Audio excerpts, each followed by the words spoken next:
Okay, so in this video, I'm going to be discussing value. And what I really want to do here is discuss how we define value and ultimately how that definition plays into the economic systems of capitalism and socialism. But to start, I'm going to kind of leave out the economic aspects and talk a little more broadly about value to kind of lay some groundwork. And I will bring back those economic aspects a bit later. So, to talk about value more broadly, we need a definition, right? A simple definition of value could be the worth of something, right? Pretty self-explanatory. But here's the thing. The worth that humans assign to any given thing varies from person to person, right? So, in order to kind of account for that subjective nature of value, I'm going to define value, or rather divide value into two different categories, okay? And those categories are subjective value and objective value, right? So first, let's start with subjective value. Let's define subjective value. So subjective value is the worth that any given individual assigns to something, okay? And that something could be a material good, it could be a service, it could be an idea, it could be a behavior, it could even be an action, right? So not all value is measured in dollars, is my point here, okay? Again, for example, an individual could value exercise. They could value running for the cardiovascular benefits and the bone density benefits. And on the other hand, there might be another person who hates running, and they hate running because it hurts their knees, right? So instead of running, they choose to cycle instead to get those same cardiovascular benefits. Now, again, the point here is that the value of running is subjective to the individual. To give you one more example, more of an economic example, let's say that you have a sports car enthusiast. This sports car enthusiast purchases a $150,000 Corvette. When that person buys that Corvette, what they are saying is that the Corvette is worth $150,000 to them, or at least $150,000, right? Maybe they think they're getting a deal. But someone else who only values cars for their ability to travel from point A to point B would never purchase the $150,000 Corvette, okay, even if they had the adequate disposable income. This person instead would opt for a $10,000 used Toyota Camry or something, right? So again, the sports car enthusiast and the person who just wants to use a car to get from point A to point B have two different subjective valuations of the Corvette. So how is it that we make this leap from subjective value to objective value? Well, it's actually pretty simple, okay? What happens is that people compete to make other people adopt their own subjective valuations, okay? And the result of that competition determines the objective value of the thing in question. So we can define objective value as the results of the competition between subjective valuations. Now, what's important to realize about this competition is that it is ongoing, okay? It never stops. In other words, the objective value that we assign to anything as a collective is shifting based on the competition between subjective valuations again. So to bring back those previous examples, if the runner goes around persuading people to start running while they're touting all of the benefits of running, then they will probably increase the collective's interest in running, okay? And by extension, they will increase the objective value of running. And on the other hand, if the cyclist comes along and tells everybody that running is bad for your knees, then they're probably going to persuade more people to cycle instead of run, okay? And by extension, they're going to increase the objective value of cycling and decrease the objective value of running. All right.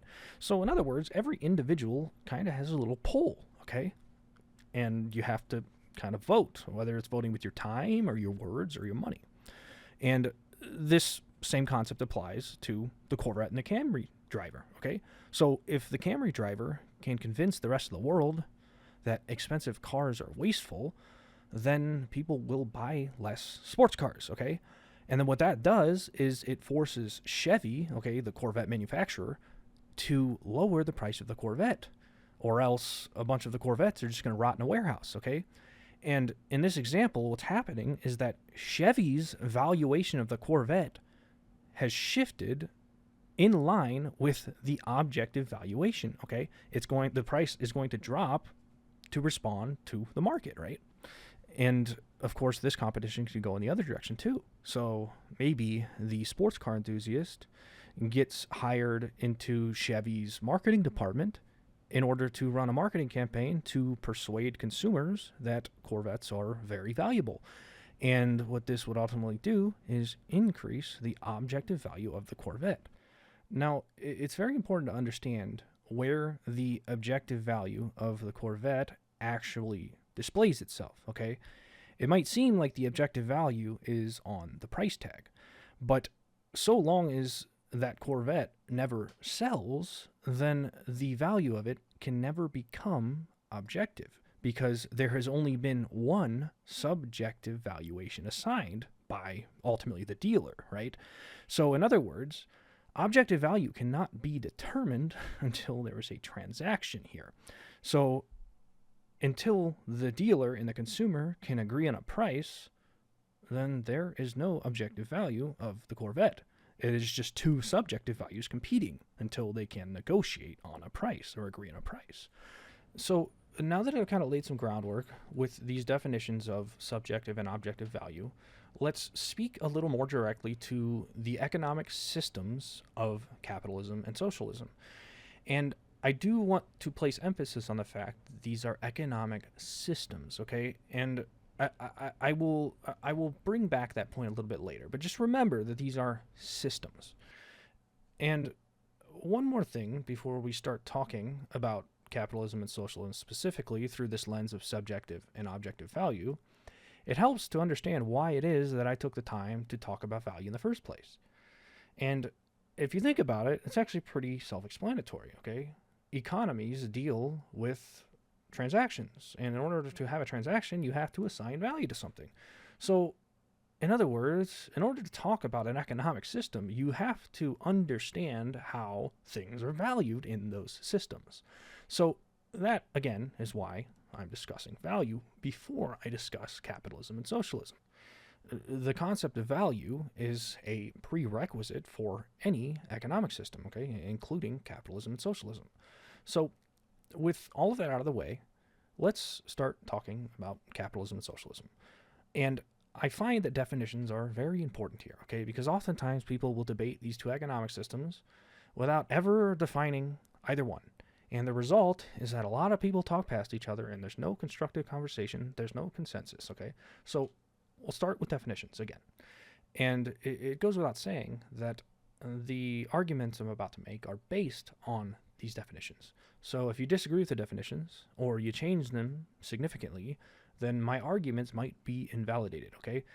And additionally, as this video develops, I will actually criticize and even tweak one of the definitions, okay, in order to remain logically consistent.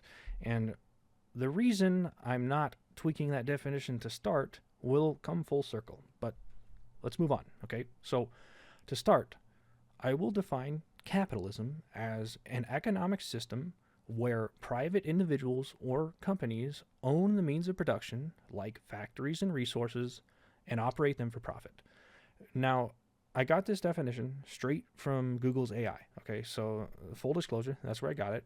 And Google's AI also named some of capitalism's key features, okay, including private ownership, competition, a market economy determined by supply and demand, and a limited government role, okay? So most of these features are pretty self-explanatory if you're familiar with capitalism. However, I will really be diving deeper specifically into the role of government in capitalistic economies, okay? Because it's crucial to understand this relationship in order to understand the arguments I'm going to be making here. So what is this limited role of government in a capitalist economy? Well, the role of government is to defend private property rights, right? Without some authority to defend private property, a capitalistic economy falls apart at the seams, right? Because someone can just steal from you, right? You can't own anything without some authority to recognize and defend that ownership. So capitalists use the government to defend private property rights with laws and the accompanying law enforcement, right? This law enforcement also implies the use of force to defend those property rights. So, how do subjective and objective value apply to capitalism? Well, as we saw in that Corvette Camry example, market competition determines the price of cars, right? That market competition is made up of subjective valuations that compete and culminate into the objective value seen in the transactions, right? And then the government is used to defend the Corvette or Camry manufacturer or customer from a would-be thief. But there's another dimension to this competition between subjective valuations, okay? Put simply, that dimension is teamwork, okay? And what I mean by teamwork is that groups of people with similar subjective valuations of a given good or service will team up to convince others to adopt their subjective valuations, okay, in order to shift that objective valuation in their favor. And I actually gave an example of this teamwork earlier when I was discussing Chevy's marketing department. All that marketing department is a group of people working together to convince consumers that Corvettes are valuable in order to shift the objective value seen in the transactions. And then if they are successful again, they probably get paid more, right? And likewise, consumers are free to organize against Chevy's marketing department in order to decrease the price of the Corvette, right? And what that might look like is a boycott. The key point here is that in a capitalist economy, people are free to organize together based around their common subjective valuations in order to shift the objective value that shows itself in the transactions. And additionally, the government in a capitalist economy will defend Chevy's right to withhold Corvettes from any consumers who refuse to pay the asking price.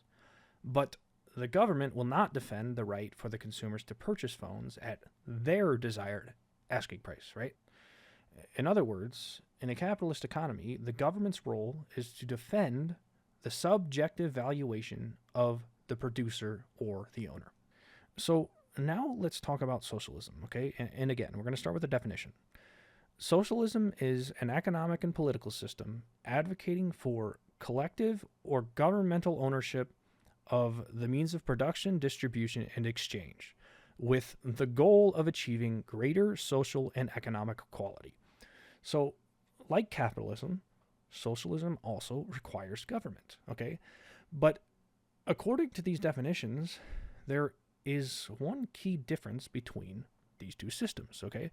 So, remember, capitalism is defined as an economic system, while socialism is defined as an economic and political system. But we have to ask a question here, okay? How can capitalism use government to defend private property rights without being categorized as a political system? Fact is, it can't, okay? This is that logical inconsistency in the definition that I alluded to earlier. So, to tweak that definition, capitalism is actually an economic and political system where private individuals or companies own the means of production like factories and resources and operate them for profit. So why does this distinction matter? Why am I making a big deal about whether or not capitalism is purely an economic system or if it's an economic and political system? Well, this is where things kind of get interesting, okay? So remember, there is a teamwork dimension when subjective valuations compete, okay? So a true capitalist, according to that definition, would argue that any teamwork operating without government involvement is consistent with capitalism, right? And I gave a few examples of that teamwork earlier, okay, including Chevy's marketing department and the consumer boycott. There are other prominent examples too, okay, including unionization, okay, unions, worker cooperatives, and even investment banks, all right? But again, capitalism requires government to protect private property rights. This means that capitalists, whether they know it or not, do in fact team up with government to validate their subjective valuation, ultimately shifting objective valuations.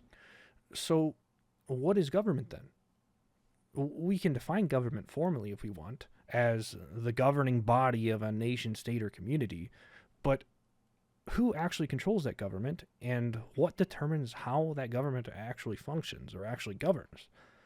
Well, assuming we are speaking about a democratically elected government, then the voters control the government, okay? And therefore, the government governs according to how the voters want it to govern. That's pretty self-explanatory.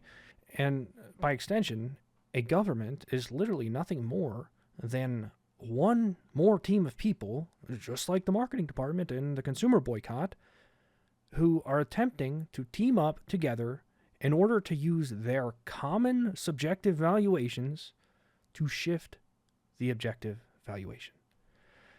It follows then that the only thing that distinguishes capitalism from socialism are the stated goals in the definition. Okay, so the goal of capitalism is to operate for profit, whereas the goal of socialism is to achieve greater social and economic equality. Now, if you look at those goals, you might think that they are incompatible with each other, but I promise you they're not. And in order to prove it to you, we're going to have to look really close at the wording here. So a socialist might argue that if an economy is operating with the goal of profit, as capitalist economies do, then anyone who doesn't own stock in profitable companies is becoming poorer, okay, or more impoverished. And if the rich are getting richer and the poor are getting poorer, then you're not achieving socialism's goal of greater economic equality, right? But that's not strictly true, because the goal of capitalism does not state anything about the magnitude of profit. So right now, I think most companies have a dividend payout ratio between 30 and 50%, okay? It varies a lot, especially between industries, but if we can lower that dividend payout ratio to 1%, then we are technically still achieving the profit goals of capitalism, okay? However, what happens if during that shift from a 30 to 50% dividend payout ratio down to 1%, all of those dividend payouts get shifted or dissolved into working class wages? Well, all of a sudden, you have achieved socialism's goal of greater economic equality in addition to capitalism's goal of profit. So, according to the definitions I've given here, the goals of socialism and the goals of capitalism are not mutually exclusive, okay? They're not incompatible. They're completely compatible. Nothing about capitalism is keeping the goals of socialism from manifesting within a capitalistic framework. Nothing about capitalism requires that so much private property consolidate into so few hands as we currently see. Okay? The definition of capitalism doesn't limit the number of private owners to a wealthy few. Okay? So capitalism is not the cause of inequality. So what is? And how can we fix it? Well, those questions can be answered by analyzing the dynamic between competing subjective valuations, okay? If a few wealthy people are using teamwork to create investment banks that are controlling media narratives and the stock market and hoarding all of the wealth, then it's because the rest of the population are simply failing to team up, okay? It's that fucking simple. It is the degree of division in a society that determines the degree of wealth inequality, okay? It's not systems, okay? It's not capitalism or socialism. So earlier, when I emphasized the fact that capitalism and socialism were systems, my point was that systems don't actually control anything, okay? A system has no agency. Systems are merely a pattern of common individual actions or behaviors that is recognized and labeled. Okay, that's it. Therefore, we cannot expect the abolishment of capitalism to save us from wealth inequality. The only thing that can solve the wealth inequality is unity, okay? Which means that individuals must choose behaviors that are unifying instead of divisive. If you think it's the system that's dividing you, it's because the individuals in the system are choosing to divide themselves. Okay? Remember that next time you demonize capitalism or its advocates. Additionally, though, socialism and its use of government is not the problem either, okay? Again, government is just the name of a very big team of people organizing around their common subjective valuations, okay, in order to sway the objective valuation created by the collective.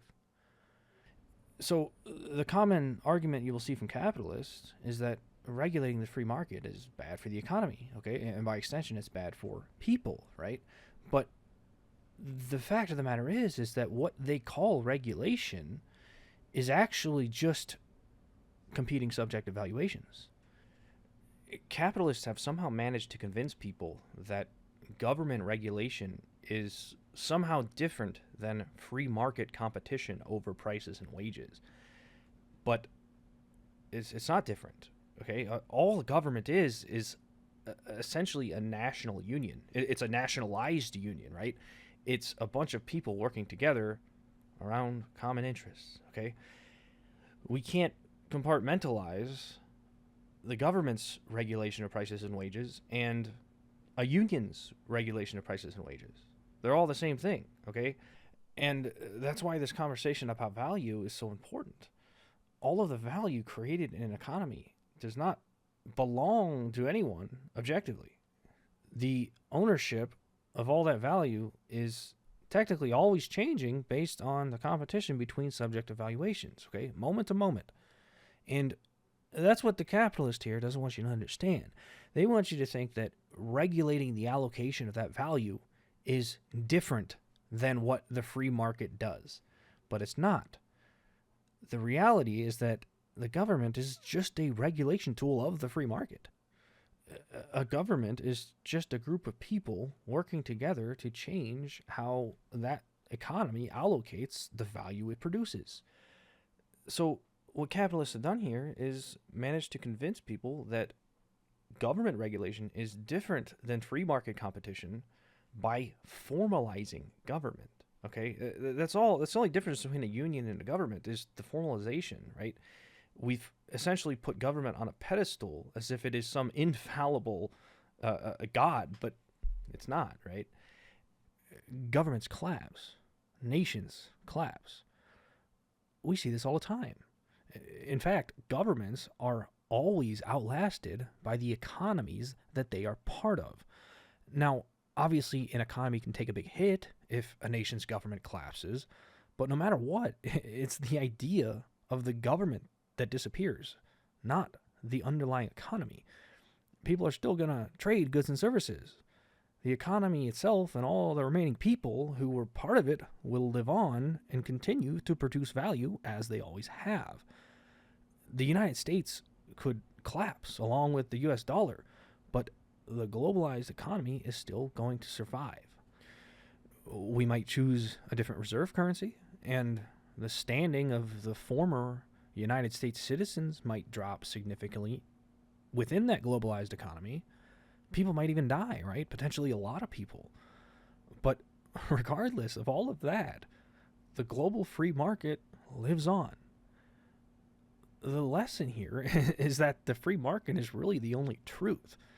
The free market is more fundamental than any idea of nation or government, right?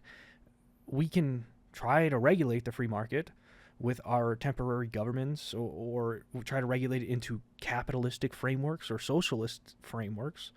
But at the end of the day, all of those frameworks are just different expressions or different ways of interpreting the competing subjective valuations of the free market, okay? No matter how you structure an economy, at the end of the day, an economy is just people allocating ownership of the value they produce. No matter what modifier you put in front of the word economy to describe it, the economy is still there when that modifier is gone. that's what's implied by a free market. So, in a way, there is no escaping the free market.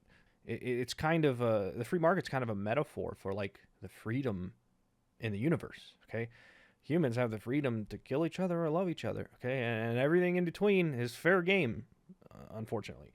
And no matter what kind of socialist government you try to prop up, the possibility for collapse is always there because the underlying free market still exists. Okay, and we have to really think about what it is that makes the free market tick, right? What is it that is actually guiding how this free market is operating?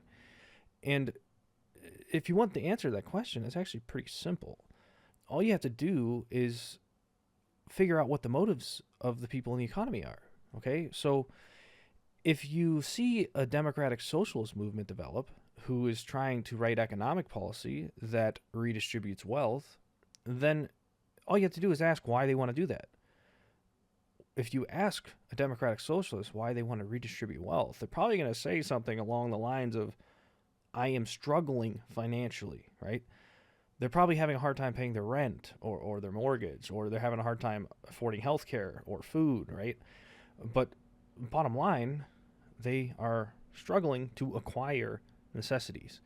And that's going to encourage people to organize around their subjective valuations, their common subjective valuations, in order to shift the objective valuation of those things that they need, right? Maybe they can lower the price of food or lower the price of rent with the economic policy. Or maybe they can redistribute wealth so that they can afford the higher priced food or housing, okay? And on the other hand, if you ask a devout capitalist what motivates them, they're going to say profit, right? The goal of the democratic socialist is greater economic equality, and the goal of the capitalist is profit. So maybe the devout capitalist lobbies the government in order to lower taxes or in order to allow price gouging in the real estate market, right? But we have to really think about what profit is. Why is it that people want profit? Why is capitalism's goal profit? Well, because profit protects you from poverty, right? So, in other words, the motive of the socialist and the motive of the capitalist are the same. Profit is misunderstood by the socialist as this desire for greed, when in reality it's a desire for survival. It's just a way to insulate yourself from dangers in the world, from scarcity. And the scarcity can mean anything from physiological necessities like food, water, and shelter, all the way to spiritual necessities like love and belonging, right?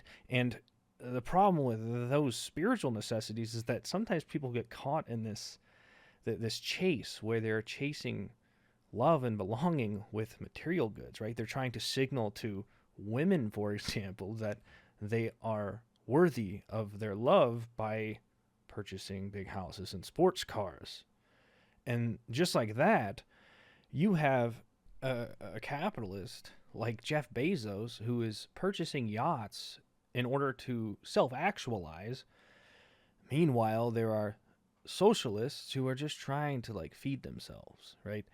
And what's essentially happening is, again, that like if you picture this in terms of Maslow's hierarchy of needs, you have billionaire capitalists who are taking all of the bricks, all of the blocks needed to build the foundation, the physiological foundation of Maslow's hierarchy of needs, and they're putting them at the top of the pyramid, and it's building like this unstable structure that ultimately leads to unstable societies, right? And unstable nations and economies.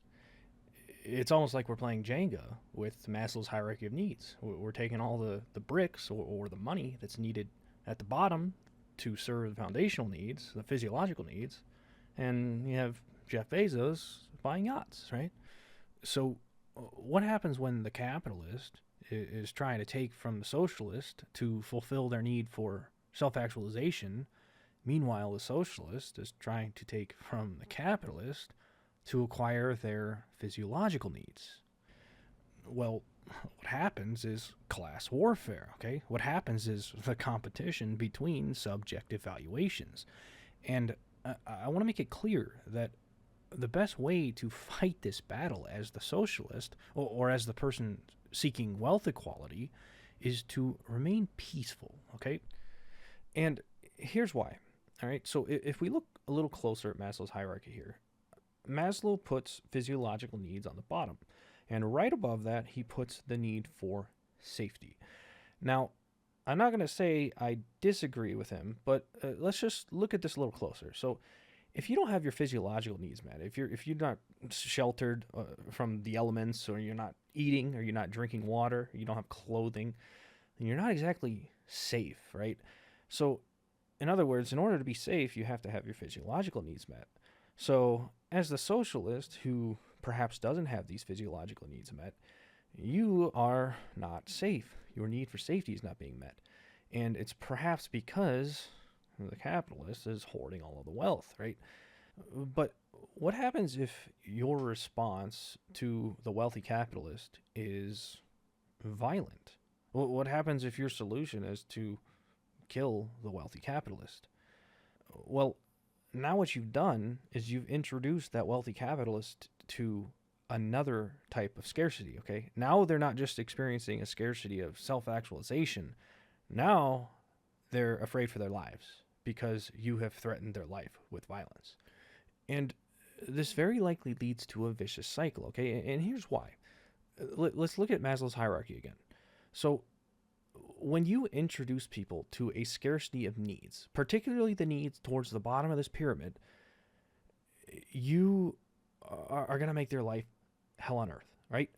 If you're not eating, you're not drinking, you don't have a place to sleep, you're going to be doing anything you can to acquire those things, okay? And that might mean violence, right? So, bottom line, when you introduce someone to a scarcity of these more foundational needs, you're going to be in a fearful mindset, right? And what that means is you're going to be in a fight or flight mindset. This leads to less proactive, measured solutions and more emotional reactions, okay? And ultimately what that means is that if you start dropping capitalists and CEOs in the streets of New York, for example, all you're going to do is encourage those capitalists to defend themselves. They're just going to start leveraging all their money and all their power harder than they were before. This is kind of the point. It's that everyone is defending themselves from a scarcity of something, okay? Both the billionaire and the socialist. And most of those people are using money to acquire those needs, right? Or to resolve that scarcity. What we don't want to do is add to the list of things that billionaire capitalists are defending themselves from. Best case scenario, we want billionaires to be able to chase their need for self-actualization without fear of violence. What we can do from there is choose the peaceful options that help us redistribute wealth, okay? Every dead CEO scares another billionaire into building a bunker. That's kind of the point here. You have to realize that these wealthy people in the public spotlight are terrified of the public. They can't even go out in public without bodyguards. I mean, that's not even an enviable life. I couldn't live like that. I couldn't imagine not being able to go into a grocery store by myself without a posse of bodyguards. Bottom line, again, for like the third time, when you introduce someone to a scarcity of needs towards the bottom of this pyramid, particularly those first two levels, they're going to get very scared, okay? And they're going to justify their fulfillment of their needs, even if it comes at the expense of others. And whoever pays that expense will justify the same in return. This is the vicious cycle that I referenced earlier, okay? The billionaire's greed continuously creates a scarcity of physiological needs for the working class. Meanwhile, the working class continuously creates a scarcity of safety for the billionaire. On the other hand, if you imagine that you have all of those physiological needs met, okay? You're well fed, you're housed, you got clothes, right? You're safe. That's a strong foundation, okay? And that foundation is going to propel you up through the pyramid. And before long, you're going to be chasing self-actualization. If your self-actualized purpose is to become a professional pianist, how do you think you'll respond to a scarcity of pianos? Are you going to kill someone because you can't get your hands on a piano? No, of course not. You're going to go buy a cheap keyboard, or you're going to play on your neighbor's piano until you can save up and get a real one or get your own, right? Now, all of that being said, I'm not trying to defend the billionaire capitalist, okay? I'm not trying to let him off the hook. All I'm trying to do is get both sides here to see the fact that there is an underlying human psychology that is running the whole show here, okay? So when a capitalist and socialist debate about which economic system is better, they're kind of missing the bigger picture, because neither of these systems are in control of anything. When we talk about which system is better, we're falsely crediting the system for the results of the human survival instincts laid out in Maslow's hierarchy. Again, systems have no agency. They're not in control of anything. I mean, the only real authority in an economy is human survival instinct. Okay, human survival instinct is the only thing you can trust. It's the only thing you can depend on, right? If you back a person into a corner, you can bet your ass they're going to defend themselves. And if you back a group of people into a corner, you can bet they're going to team up to defend themselves against whoever trapped them there, right? It doesn't matter what authority that you try to prop up, whether it's a government or an economic ideology, or maybe it's like a person, right? Maybe it's a Trump type figure. It doesn't matter what authority you prop up. Human survival instinct will come out on top every single fucking time. Okay, it's fear, right? Fear demands defense mechanisms. So it seems pretty logical to me that we want to diminish, we want to minimize the amount of fear that we are causing each other as a species. And what that means is that we don't want to get caught up in these divisive economic ideological battles, right? Capitalism versus socialism is not an economic war. It's a culture war. It is there to divide you amongst yourselves so that you don't organize to take the value back that you're producing in the workplace. That's all it is. It's no different than Black versus Blue Lives Matter. It's no different than anti-vax versus pro-vax. It's just another culture war being propagated to divide the working class amongst themselves. And the propaganda machine that is responsible for sowing that division is also making a mistake. I mean, sure, controversy is great for ad revenue. You can get a lot of clicks by propagating division between socialists and capitalists, or between black and white people. And the profit from that ad revenue will protect you for a little while. But in the long run, you're ultimately just fueling your own demise, okay? There is a need for personal accountability on all sides here. And the working class needs to stop falling for the divisive propaganda. And the billionaires need to stop creating that propaganda. I mean, we're a bunch of circus clowns running in circles, shooting ourselves in the feet right now. That's what's happening. So now that I've kind of laid out the nature of this human survival instinct and how it is pervading the economy, or controlling the economy, I would like to steelman the capitalist argument one last time in order to ultimately tear it down. So, some capitalists will argue that government regulation is different than free market regulation, specifically because the government has the authority to use force, okay? And in fact, the government even has a monopoly on force. And again, capitalists will say that this this unique ability to use force makes it so it is a unique infringement on that free market, right? Now, of course, this is not true at all, because if we remember the fact that what really guides this economy is human survival instinct, then we'd realize that the government does not have a monopoly on force at all. The government punishes unlawful use of force, right? But the fact is, if you're punishing unlawful use of force, then you don't have a monopoly on force.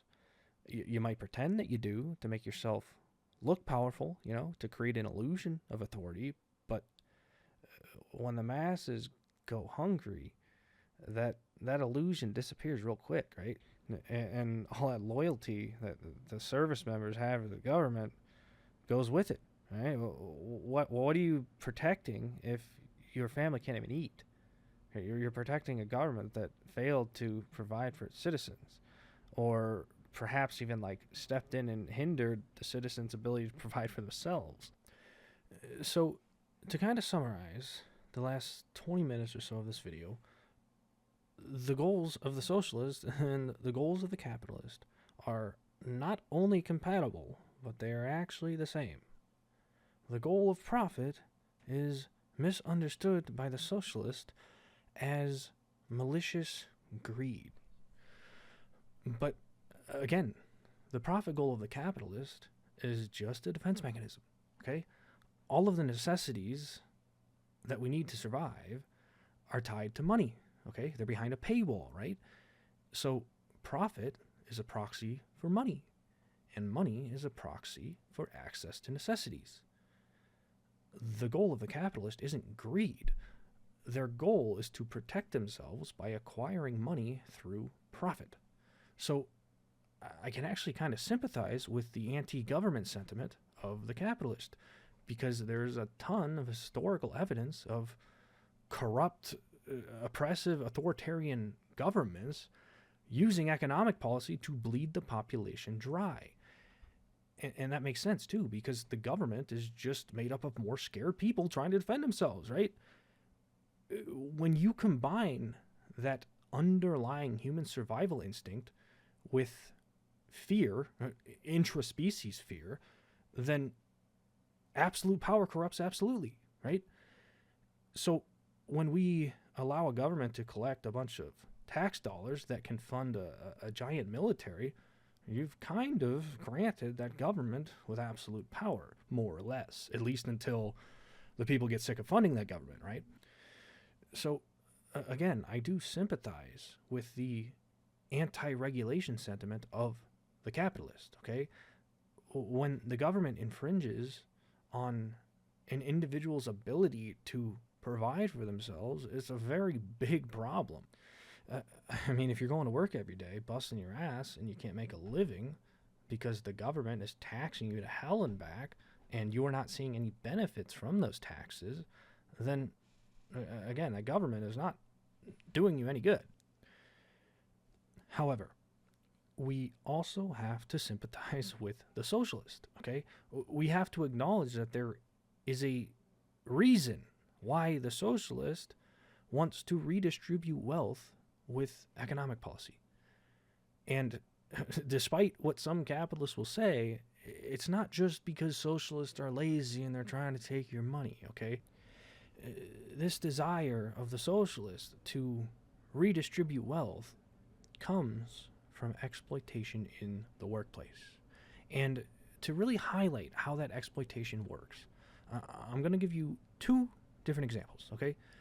First example, imagine that there is a sole proprietorship, okay? If you don't know what a sole proprietorship is, it's pretty simple, okay? It's basically a company with no employees, okay? There's only one person, and that person is the owner. That owner produces everything that business produces. So in a sole proprietorship, there is no room for exploitation because there is only one person producing the value. So that person owns all of the value produced by that sole proprietorship. in order for exploitation to exist, you have to have at least two people, right? You have to have a hierarchy between two or more people. So if there's only one person producing value in a business, there can be no exploitation within that business. Now, onto the second example, okay? So imagine a bigger business, okay? And all I mean when I say a bigger business is a business that has more than one person producing value, okay? Chances are this is the type of business that you work for, or maybe you even own. This business works to produce goods and services, and they sell those goods and services in the market. And oftentimes we require these bigger businesses to produce bigger, better products and services, right? It would be pretty hard for a single person to engineer and manufacture an entire car all by themselves. It's like there's no way a single person could be an expert in all of the various fields that you need expertise in to build a car. Bottom line, we work together to produce bigger, better stuff that a sole proprietorship just can't possibly produce. And if a business is good at what it does, their revenue will exceed their expenses and they'll profit, right? In other words, the people in that business are transforming the means of production into valuable products and services that consumers can purchase, okay? Those means of production include things like land, raw materials, machines, basically anything that's necessary for the production of value, okay? And this also applies to the sole proprietorship, right? That business owner who works by themselves also uses the means of production, okay? But once that bigger business does produce the value, how does it allocate the value among the people producing it? This is a very important question to answer, okay? The answer is that subjective valuations compete, okay? You might be getting sick of hearing that phrase, but it's very important to understand. The result of those competing subjective valuations determines your wage, right? It determines the price of the products you sell. The economy we see today is the result of past competitions between subjective valuations. And it just so happens that those competitions have created a lot of employer-employee dynamics, okay? And what is implied in employer-employee dynamic is a hierarchy within that business, okay? Remember, in that sole proprietorship, again, there was no hierarchy because there was only one person. There was only one person to distribute the value to. But the moment you've given authority of a business to an owner or to an employer, you've created a hierarchy, right? And that hierarchy enables potential exploitation. In other words, the owner or employer has disproportionate control over the allocation of value. This is why owners and employers generally get paid more than the rest of the employees, right? And if that business is capable of producing a surplus of value, then the owner also owns the surplus, okay? This means that all that extra inventory of goods and services that are sitting on the shelves waiting to be sold belong to the owner.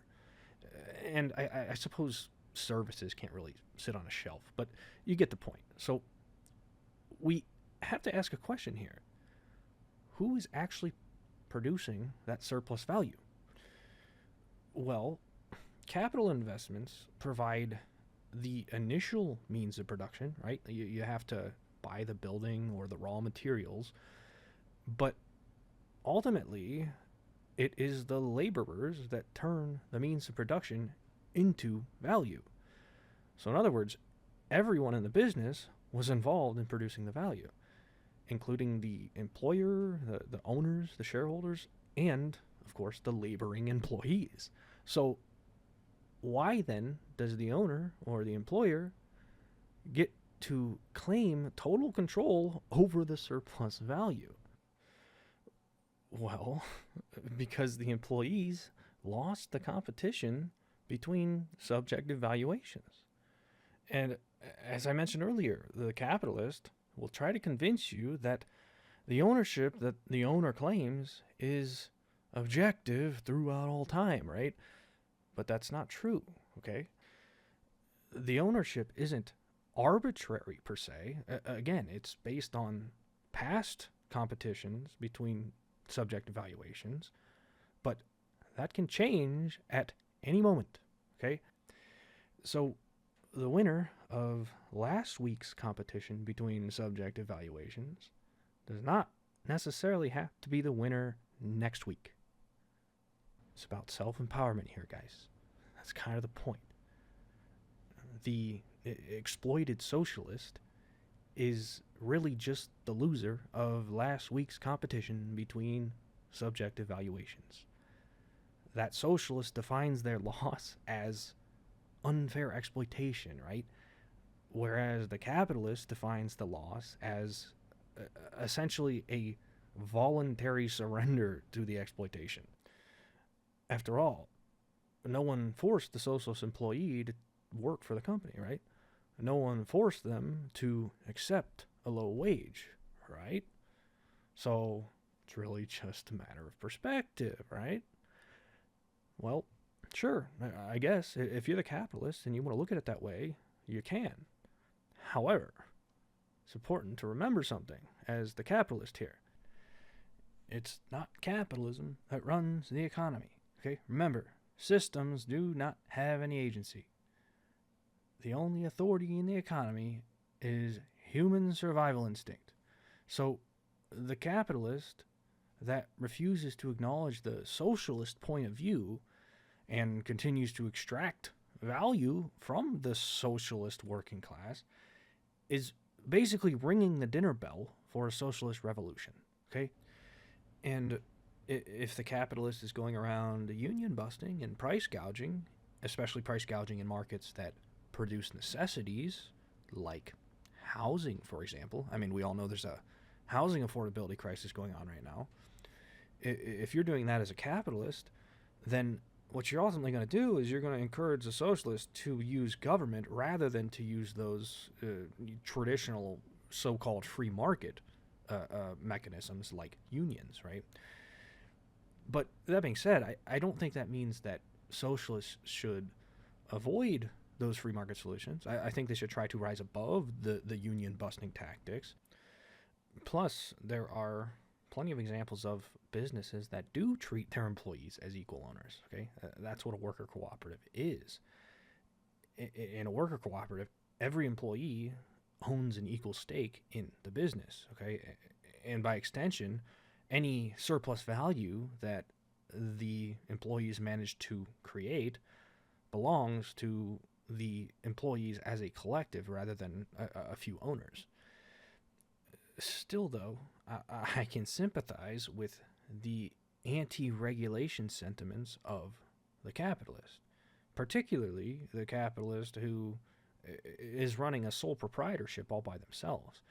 I mean, imagine if you busted your ass working 80 hours a week for like 30 years to create this business. You poured your heart into it, only for some socialist to come along who's been working 40 hours a week to rob you with taxes. Fact is, that owner of the sole proprietorship never exploited anyone, so why do they deserve to be exploited by socialist tax policy? But at the same time, that sole proprietor, as well as the owners of the bigger businesses, rely on infrastructure like roads and internet that is publicly funded. So that is yet another argument in favor of the socialist. Now, it's important to understand how it is that our capitalistic economy came to be what it is today, okay? In theory, market competition is supposed to ensure that price gouging and monopolization is impossible, right? That's the logic behind the free market. After all, if one business doesn't pay their employees enough or they price gouge customers, then the employees and the consumers will just go work for or buy from the competing business, right? Well, not quite, okay? And I'll explain why. So let's look at who owns most of the stock market right now, okay? There are three asset managers, okay? They're known as the big three. They're BlackRock, Vanguard, and State Street. Together, these asset managers own a majority of shares in 88% of the S&P 500. That's a big deal, okay? That means three asset managers control 88% of the everyday operations of the 500 roughly biggest companies in the nation, okay?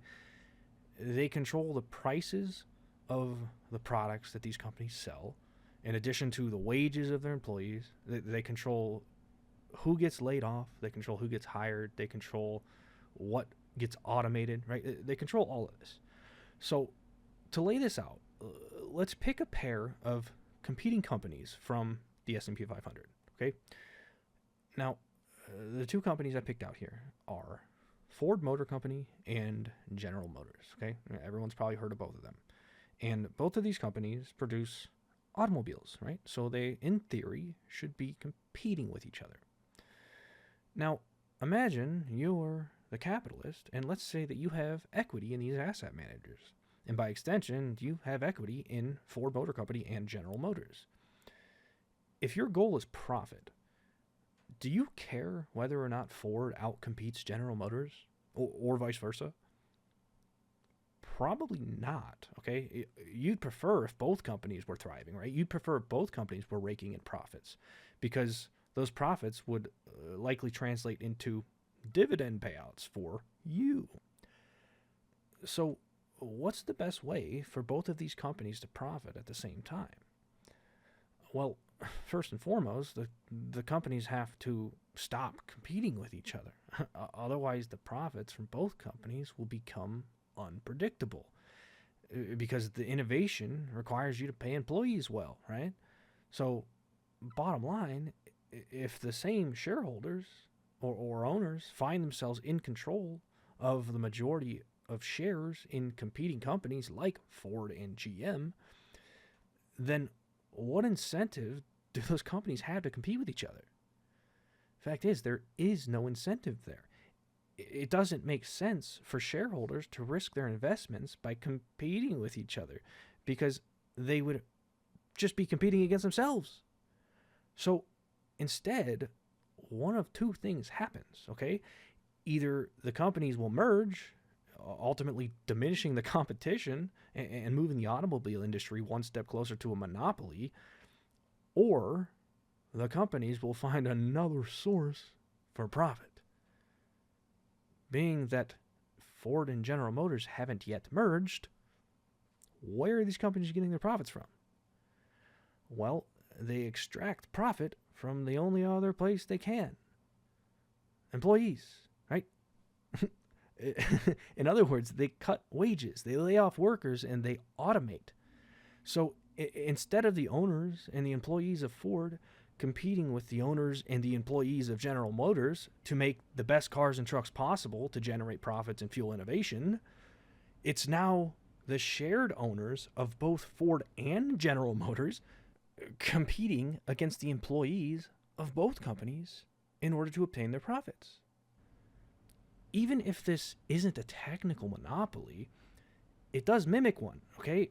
So it's a monopoly in all but name. It's an effective monopoly, we could call it.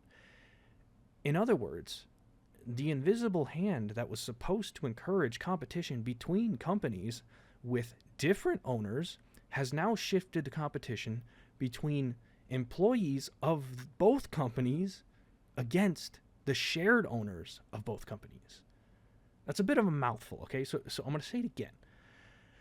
The invisible hand that was supposed to encourage competition between companies with different owners has now shifted the competition between the employees of both companies against the shared owners of both companies. The effective monopoly isn't Ford and General Motors. It's the big three asset managers, BlackRock, Vanguard, and State Street. And wouldn't you know it, these asset managers own equity in each other, just as many of Ford's shareholders own shares in General Motors and vice versa. Now, the truth is that Ford and General Motors are actually pretty bad examples here, okay? The reason I say that is because these big three asset managers don't actually own majority shares in Ford and General Motors, okay? So I did mislead you a little bit there. They own a big chunk, but not quite a majority, okay? And that begs the question, why did I use these two companies in my example? So remember how I said that the shared owners of both companies are competing against the employees of both companies rather than the companies meaningfully competing against each other? Well, the employees of both companies are fighting back, and they're fighting back together. And how are they doing that? With the United Auto Workers Union, right? I think it's the biggest union in the country. And the truth is, it's not just Ford and General Motors employees, it's also Stellantis employees. In other words, the subjective valuations of the employees are fighting back. This should be a red flag to any capitalist who thinks that the free market restricts the development of monopolies, okay? Obviously, the United Auto Workers Union is fighting a monopoly, and what that represents is market competition getting rid of the monopoly. But it doesn't account for the time scales on which these things happen. It doesn't account for all of the people who are perhaps dying from a lack of health care because of the monopoly that is extracting wealth from the laborers, right? This is why socialist revolutions develop. This is why we have economic regulation, okay? The free market is slow to solve these problems. And if we have some kind of centralized government that is paying attention to these things, hopefully led or elected by a population that's paying attention to these things, then they won't happen, right? But if we don't, then, well, what do you see? You see conglomeration, right? You can see consolidation within markets. You see monopolization over time, and you see people suffer from the effects of that monopolization. Respect the suffering, or the human survival instincts will bite you in the ass, right? Or the socialist will bite you in the ass. And the truth is, because the United Auto Workers Union is operating in an isolated market, the automobile market in this case, it creates this endless game of what I like to call union musical chairs, okay? And what I mean by that is when the United Auto Workers Union organizes a strike to demand higher wages, to demand concessions, the shareholders respond by raising or inflating the prices of the cars and trucks, okay, in order to make up for the profits that were lost to the union. And so the inflated cost of the United Auto Workers concessions come at the expense of any consumer who needs to buy a car that week. And if that consumer didn't also just win concessions in a different union in their own job, now they're the ones getting shafted, right? Again, I like to call this union musical chairs because anyone who didn't recently get concessions is left paying for the inflated cost, right? They're left standing there with their thumb up their ass. The purpose of the centralized government is to avoid the inefficiency and the inflation that occurs from this game of union musical chairs. And remember, a government is just a glorified national union. It's a nationalized union. So, therefore, a national union would also suffice, right? But when we have these isolated unions, it doesn't work very well. These big three asset managers are just teams of people with common subjective valuations competing to sway the objective valuation in their favor, okay? And are pretty damn good at it. So what that means is we've got to get better at swaying the objective valuation in our favor, okay? This will require a proportionate working class movement in order to supplant or overrule the stranglehold that these big three asset managers have on the economy. Now, there's something to keep in mind as the socialist during this revolutionary process, okay? As you work to democratize the workplace, the abolishment of the hierarchical employer-employee dynamic doesn't remove the need for a boss or for a leader, all right? All it does is change the way we think about the leader. Rather than the leader being some authority figure that owns all of the surplus value and determines who gets fired, who gets hired, how much you get paid, etc., the boss is just a person who is good at organizing people together, okay? In other words, the act of organizing skilled labor efficiently and effectively is a valuable skill in itself. Leadership is ultimately a form of labor, okay? And an important one at that. This means that we have to analyze would-be leaders and elect them democratically and hold them accountable. And of course, this leadership role doesn't need to be given to one person exclusively, but if you notice that there is somebody who stands out because they're better at making decisions, then you should respect that skill, okay? And you should do your best to learn from them. And the truth is, that's a lot easier to do when they're making the same wage as you, right? When everyone has an equal stake in the company. But still, this is a delicate process because you can very quickly create a divide in the workplace that leads to a tyrannical majority ruling over the minority, right? The goal isn't tyranny by the majority. The goal is to find common ground. Most of the change you enact in this so-called democratized workplace should not be forced by the majority onto the minority. Instead, most of the change should be inspired and voluntarily and enthusiastically accepted by everybody. Again, it's a fine line. It's hard to walk, and that's ultimately why we are where we are now. It's because people disagree. People get attached to identities and ideologies and ideas, and the end result of that is division, okay? So you gotta kind of tame the ego a little bit here. And in that process, we can organize around common goals, common interests. So, if I haven't made it clear yet, I believe our economic problems are caused by the underlying sociological division in society, okay? Not capitalism and socialism. And to hopefully kind of further deconstruct the division in society in order to make the common interests more visible, I'm going to show you how that division came to be, okay? So earlier I alluded to a propaganda machine, and to really flesh that out, I'm going to introduce the concept of a media-state-corporate merger.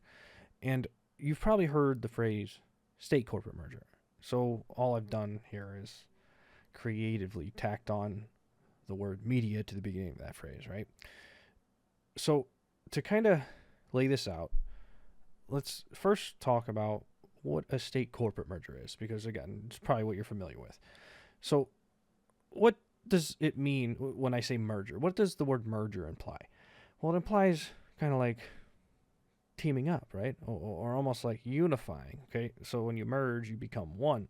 So what does it mean for the state and the corporations to merge? Well, what happens is they essentially develop a mutually beneficial relationship. So technically, they still both exist as separate entities, but they are benefiting each other, right? They're working together. So what is it that the corporations and the state are providing each other? Well, the corporations might, for example, provide campaign funding for a certain politician.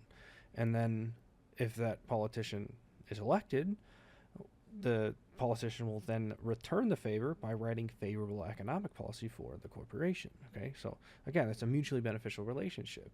The politician is supposed to be representing the public at large, or at least the district, but they're instead representing the interests of corporations. Okay, and this is, of course, where lobbying comes into play. So if the politicians are willing to sell out to corporations rather than representing voters, it kind of begs the question: how is it that the voters got fooled into voting for those corrupt politicians in the first place? And obviously, this didn't happen overnight. It was kind of gradual, but one way or another, we increasingly voted for corrupt politicians to the point where neither Democrat nor Republican Party really represent us.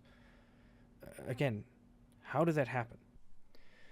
Well, the answer is the media, okay? And I'm not necessarily talking about entertainment media. I'm more talking about political media. Entertainment media does play a role in this media-state corporate merger, and I will touch on that role a bit later. But for right now, let's focus on the political media. And again, what I'm largely talking about here is the mainstream media that gives you information around politics.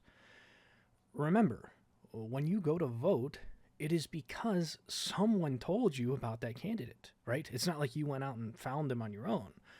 So if we recognize that a state corporate merger has developed and all of the corrupt politicians who are part of that state corporate merger were introduced or promoted to us by mainstream media, then it hints at the possibility of a media state corporate merger.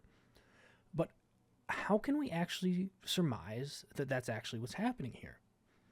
Well, let's do a little experiment, okay? Let's follow the money, okay? And I'm going to lay this out visually because I think it'll help me explain this a bit more clearly. So, again, the corporations might, for example, provide campaign funding to would-be politicians who are running for office. That campaign funding could be used to pay for campaign advertising or even attack ads against their opponent. Or maybe the corporations pay a career politician to speak at shareholder meetings. Hillary Clinton is famous for this, right? She's made millions of dollars by speaking to big banks. And in return, assuming those politicians win the election and get into office, they will write favorable economic policy for those corporations. For example, maybe the politician lowers corporate tax rates that increase corporate profits. Or perhaps maybe the politicians deregulate environmental protections to save corporations money. So how does the media come into play here? Well, the would-be politician has to advertise their campaign somewhere, right? That's where the media comes in. Some of the corporate money received by the politician goes straight to the mainstream media platform. And in return, the mainstream media platform will advertise for the politician in commercials, right? And additionally, the mainstream media talk show hosts will outright support the candidate on the talk show. That's why Fox News always backs the Republican candidate and MSNBC always backs the Democrat candidate. So, again, the politicians take the corporate money and give it to the political media platforms. And the political media platforms promote politicians. Now, remember, the mainstream media are corporations themselves. They're kind of a subset of the corporations. But I do think it's really important to separate the media corporations from those more traditional corporations because they sell two very different products. The media sells ideas, right? That's what advertisements are. They're trying to sell you the idea of something. The media will sell you the idea of a certain politician. They'll sell you the idea of a Trump presidency or a Kamala presidency. Whereas those traditional corporations sell tangible goods and services, right? But the media corporations don't just sell you the idea of a politician, okay? They also sell you the idea of goods and services. In other words, the media sells ad space to the traditional corporations. They sell you the idea of racing that new 1,000 horsepower Corvette around the racetrack. And in addition, the corporation, Chevy in this case, will pay the media for that ad space, right? Again, there's mutually beneficial relationships going on here.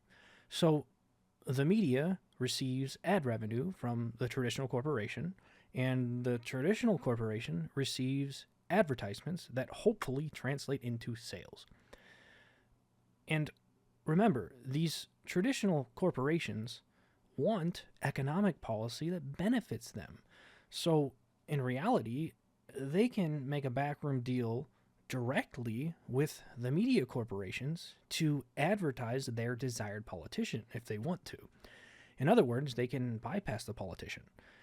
So now that I've got this media state corporate merger kind of laid out, we can better see how this money flows around. Again, the point of laying this out is to show how it is that we ended up electing corrupt politicians who don't represent us. It seems to me like over the last 60 years or so, we've been electing politicians who feed the military-industrial complex. The reason I point out the military-industrial complex in particular is because the military is perhaps the best example of this media-state corporate merger. We've been electing warmongering politicians for decades who absolutely love to write these no-bid defense contracts with weapons manufacturers. And who has been selling those wars to voters this entire time? Well, the mainstream media, of course, right? That's why I added this little bit here, okay? I don't know if you noticed, but the media doesn't just promote chosen politicians, but it also propagates fear to justify the endless wars for the military-industrial complex. And you'll notice I also added culture wars here, and I'll touch on that a bit later, so just keep that in the back of your mind.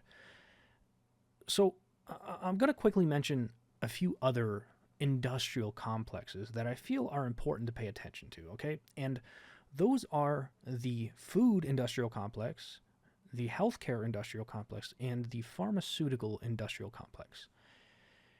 It's no secret that the standard American diet is just absolute trash, right?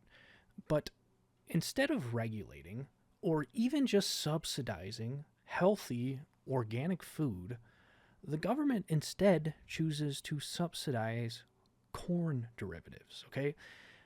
The result of this is a ton of cheap foods filled with high fructose corn syrup. And I'm not even a high fructose corn syrup hater, okay? I mean, most of the research doesn't actually show a huge difference between high fructose corn syrup and table sugar on health outcomes. However, why are we not subsidizing healthy whole foods like fruits and vegetables? I'll tell you why.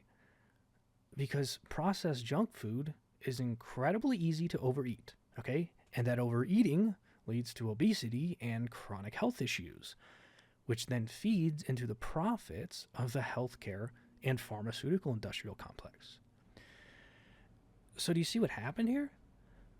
The government subsidizes junk food instead of healthy food, and then the healthcare industry and the pharmaceutical industry step in and treat us with overpriced healthcare and medication, and then we go into lifetime debt that we can never repay. If that isn't creating a problem and selling a solution, I don't know what is. And every step of the way, they are advertising Doritos and fast food to you, right? In addition to Ozempic, right? All these weight loss drugs. Now, I'm getting a little off topic, so let's get back to the media state corporate merger.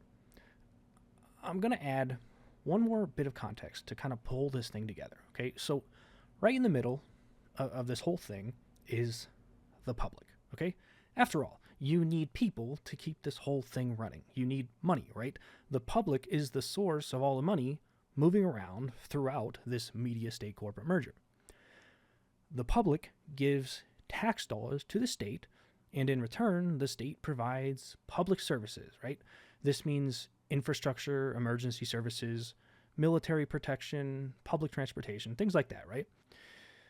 The public also provides money to the corporations, and in return, the corporations provide traditional goods and services.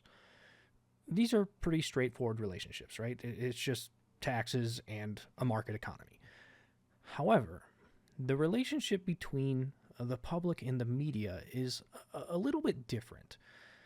The public does provide some funding directly to the media. For example, some mainstream media platforms offer subscription services for viewers, and in addition, part of your cable bill goes to Fox News and CNN. However, a significant chunk of the revenue going into these mainstream media companies comes from ad revenue, okay? So it's important to understand why that is. Why are corporations willing to buy so much ad space in the media? Well, because those corporations are getting their money's worth. In other words, the media is very good at selling ideas to the public. And the ideas that they have been selling have been very good at destroying the working class over the past several decades. And that is the working class Democrats and working class Republicans. We have to understand something. If there is an identifiable source of information that is consistently providing the working class with ideas and politicians that are ultimately robbing us blind, then I think it's time we start looking for a new source of information. I think it's time we find sources of information that aren't hell-bent on creating division within the working class. Again, we need unity. We can't unify if Fox News and CNN are constantly telling us that our fellow working class Democrat or Republican is our enemy. We need to find new sources of information from which to source our political candidates from, right? We need a new pool of candidates. That means we have to look to independent media that is not funded by corporate advertisers. We need independent media that is not part of this media state corporate merger, okay? It's that simple. Find independent media hosts who are self-funded or funded by their viewers. And the truth is, there's a lot of good ones already out there. There's some here on YouTube. And by the way, I'm not one of them, okay? I don't really talk about current events or politics so much. The goal of my content is to kind of reveal the underlying patterns that express themselves in the current events, okay? Bottom line, though, the takeaway you need to see here is that the media's role in the media state corporate merger is to provide information. That's a big deal, right? The information that we consume creates our entire perception of reality. If you allow the media you're consuming to create a divide between you and your fellow citizen, then there is no hope as a member of the working class. When the media state corporate merger gets running efficiently, like it is right now, the value that you get out of every tax dollar given to the government, or every dollar you spend in a store, or every hour you spend working, decreases as a member of the working class. That's the most roundabout way possible to say that you need to vote with your dollar and vote with your time, okay? And of course, you also need to be very careful about who you vote for at the ballot box. So earlier I mentioned the role of entertainment media in this media state corporate merger. The role of entertainment media isn't quite as sinister as these divisive narratives that are propagated in mainstream media. However, that entertainment media does distract you from the more sinister motives. It distracts us. I mean, if there's anything I can personally take away from this video, it's to quit wasting so much time being distracted by entertainment media. I see through all of this divisive media pretty well, but I absolutely get sidetracked by entertainment bullshit all the time. That doesn't mean you can't enjoy yourself from time to time, okay? That's not what I'm saying. But it is very easy to get complacent with the endless social media feeds and YouTube videos and TV shows that are available at our fingertips, right? Remember, the favorable economic policy that corporations receive for providing campaign funding to politicians is unfavorable economic policy for the working class. When the media state corporate merger gets running wild, you end up with billionaires who are paying lower effective tax rates than your average American. This is not a sustainable system because eventually you run out of people to buy the very things that those people are producing. In other words, the average person can no longer afford what they make, and the economy grinds to a halt. And if the working class isn't in control of the workplace, then they just get laid off and they suffer, right? And all the money that is needed to buy those things is sitting in a bank account in someone's estate, right? And the thing is that even if billionaires wanted to spend all that money, they couldn't even do it if they tried. I think Jeff Bezos has a $500 million yacht, and yet he is still getting richer. Meanwhile, the working conditions of Amazon employees are getting worse day by day. People are having a harder and harder time affording basic necessities. I mean, if you took that $500 million and divided it amongst 10,000 Amazon employees, you'd buy everyone a down payment on a house, or you buy them a whole new car. But Jeff Bezos can't possibly consume 10,000 new cars. Again, that billionaire just can't possibly consume what the masses can with that money.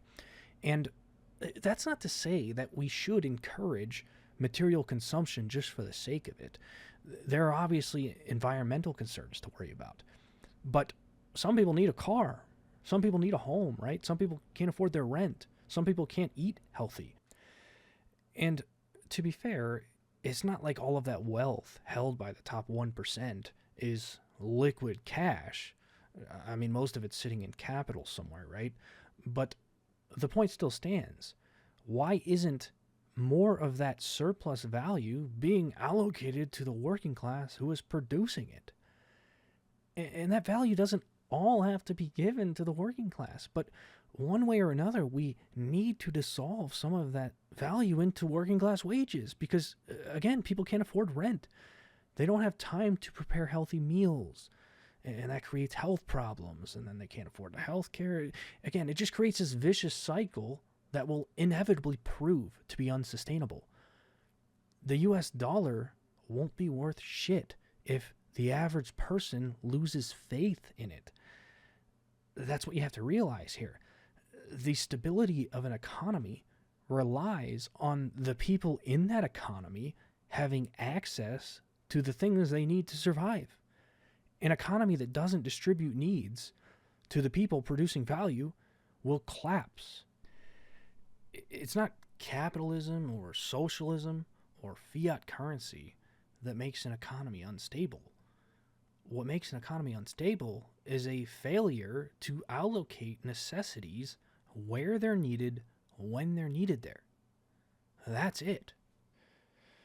So, in this next section, what I'm going to do is look at some data, okay? I got a chart for you. And the point here is to drive home the fact that we don't need exclusively free market capitalist solutions or exclusively socialistic solutions. What we need is unity, all right? And again, I'm hoping this chart will drive that point home for you.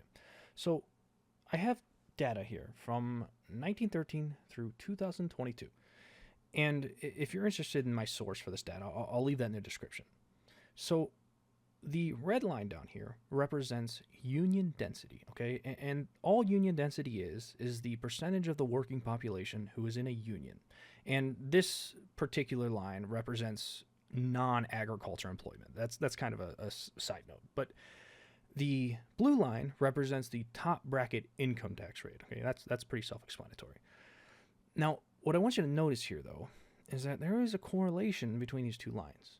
Okay, so there's a little spike here around World War One, and then it goes back down, and then another bigger spike that kind of peaks during World War Two, and then you'll notice it kind of gradually, both lines kind of gradually taper off from about 1960 all the way to the present day. Now, there are four possible ways to explain this correlation. Okay, the first way is that it's just happenstance. Okay, it's just a coincidence, and that there is no relationship between these two variables. But that's not true. Okay, we can make an educated guess and conclude that if there's a correlation that's this tight between two variables over the past 100 years, there's probably an explanation. So the second possible explanation is that the union density is a function of the top bracket income tax rate.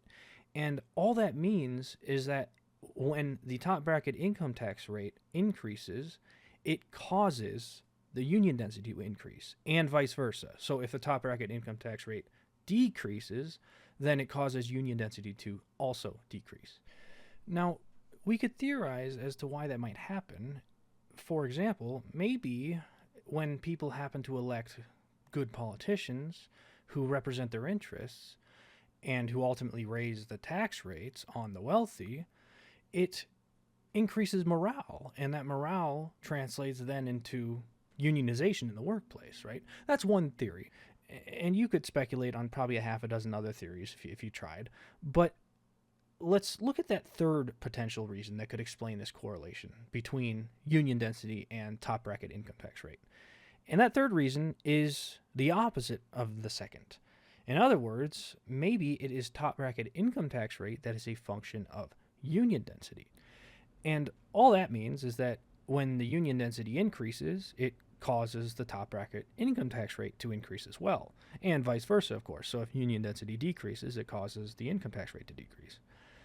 And of course, we can speculate on why that might be. So, for example, if people are organizing into unions in the workplace, they are probably talking about politics, and by extension, maybe they are creating a ballot box movement. Maybe they're organizing in the ballot box as well, in addition to organizing in the workplace. But, of course, there is yet another possible explanation for this correlation between union density and top bracket income tax rate. And that is that there is a third variable that is causing both of these things to move up and down, okay? And if I haven't made it clear yet, that third variable, I believe, is unity. And speaking about cultural unity, social cohesion, right?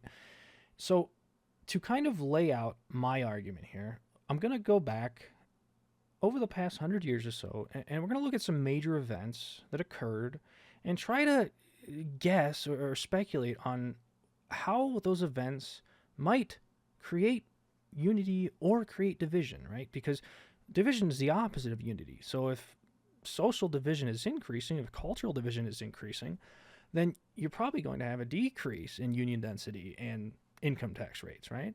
So again, let's go back all the way to World War I. World War I starts in 1914, right? And as the war efforts ramp up, the tax rates increase, right? We're going to fund the war efforts.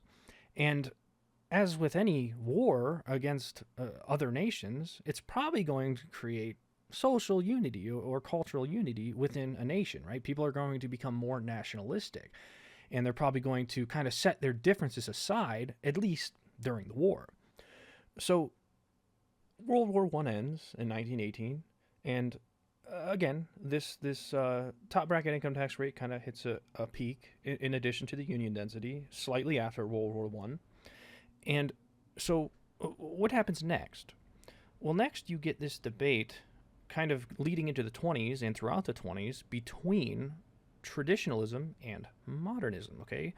Traditionalism is characterized by traditional values, particularly kind of Catholic and Christian values, traditional Catholic and Christian values, and that butts up against modernism, which is characterized more by technology and innovation and science, okay? So as we advance technologically, there's a new movement that butts up against traditionalism, and we call it modernism.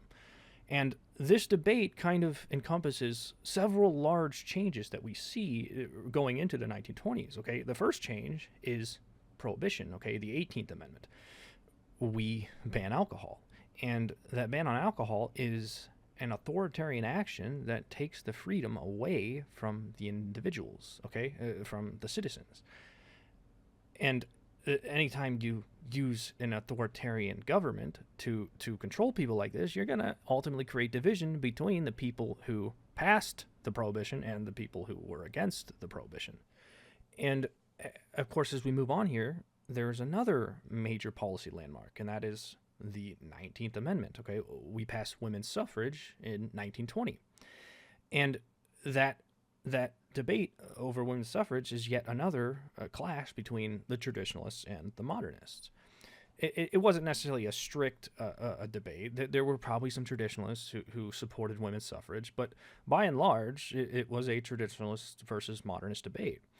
And as we move through the 20s, this cultural division between the traditionalists and modernists feeds into division in the workplace, which ultimately leads to this decrease in union density. And we could perhaps speculate that division also leads to a kind of a lack of organization at the ballot box, and by extension, the tax rates take a major drop again. So again, we move throughout the 20s, and this division continues. And of course, in 1929, the stock market crashes. And you'll notice that when the stock market crashed, or when the Great Depression started, we were at this point where tax rates were very low and union density was very low. So we have to understand that, like, when there is this sociological division in society, what it means is that everyone's kind of operating in an individualistic mindset. Okay, it's kind of like every man for themselves, or maybe even every family for themselves. But we're certainly not going into the workplace and organizing with our fellow coworkers because we're simply too divided. And when we become divided like that, we're acquiring our necessities, we're acquiring our wages, we're competing in the workplace, and that competition comes at the expense of other people. And who benefits? Well, the wealthy people benefit, the employers, right? The bosses, the owners. So we have this Great Depression, and as we go into it here, we have to kind of learn to unite again. Otherwise, we're going to continue to struggle. We're going to continue to starve. So what do? Well, we organize. And in this case, we elect FDR, okay? And what FDR does is throughout the 30s, he implements the first and second New Deal. The New Deals come with lots of policy changes. So in 1935, we passed the Labor Relations Act. And what that Labor Relations Act did is it guarantees private sector employees the right to organize, okay, the right to form unions. And all that really means is that your employer can no longer fire you for joining a union or for starting a union. And we also create the National Labor Relations Board, right, the NLRB, in order to enforce these rights, in order to enforce the Labor Relations Act. And what the NLRB does is it oversees union elections, and it investigates unfair labor practices by employers, okay? Also in 1935, we pass Social Security, right? We established the Social Security Act. And of course, Social Security still lives on to this day, right? We pay in to our retirement fund, and hopefully there are enough young people to pay us out when we ultimately retire. And in addition, in 1938, we also passed the Fair Labor Standards Act.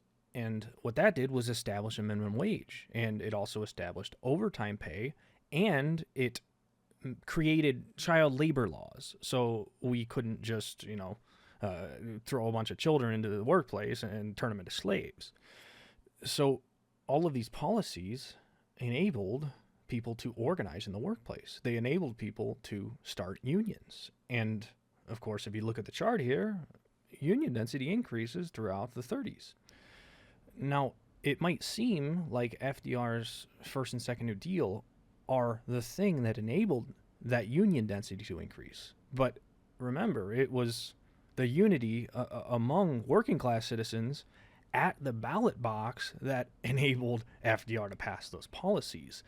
So again, this all does start with the underlying unity among citizens, particularly in the working class.